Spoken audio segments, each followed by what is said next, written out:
李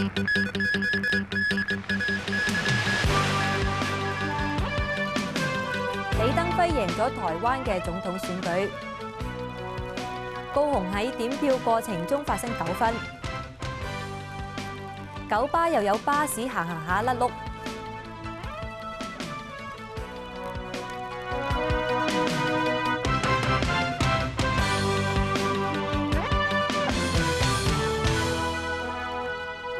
各位新聞嘅詳細內容。喺台灣第一次總統直接選舉結束，現任總統李登輝以超過一半嘅票數連任，壓倒其他3個候選人，成為第一個民選總統。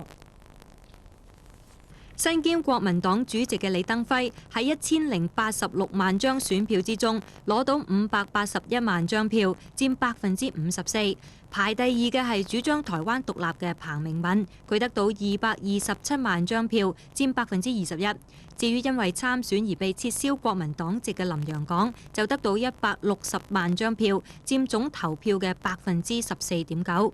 而退出國民黨參選嘅陳履安，得票率排到最後，佢攞到107萬張選票，佔9%幾。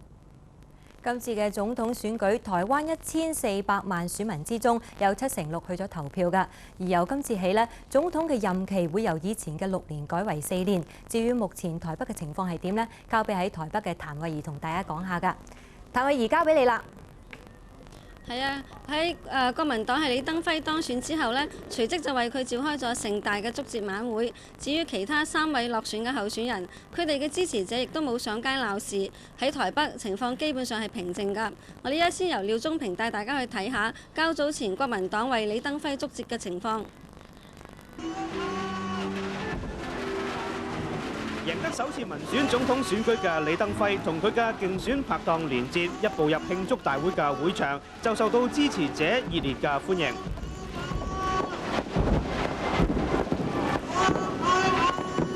數以萬計嘅李登輝支持者齊集喺競選總部前面，用人海同埋旗海去迎接佢哋。李登輝發表演說嘅時候話：佢嘅當選象徵住台灣進一步打開民主之門。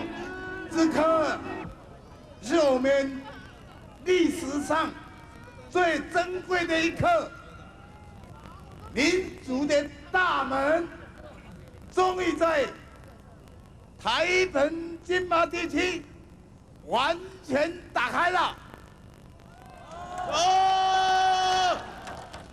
2100萬同胞為民主做了最佳的見證。李登輝喺今次嘅選舉入邊，一開始點票嘅時候就得到壓倒性嘅過半數支持率，贏得選舉，得票率比第2位嘅彭明敏多咗超過1倍。咁佢喺知道自己當選之後，就到國民黨中央黨部同國民黨嘅高層開香檳慶祝。李登輝今年73歲，係台灣省人，曾經留學美國。一返到台灣之後，追隨已故總統蔣經國，並且得到大力嘅提拔。蔣經國喺1988年逝世之後，就繼任做總統。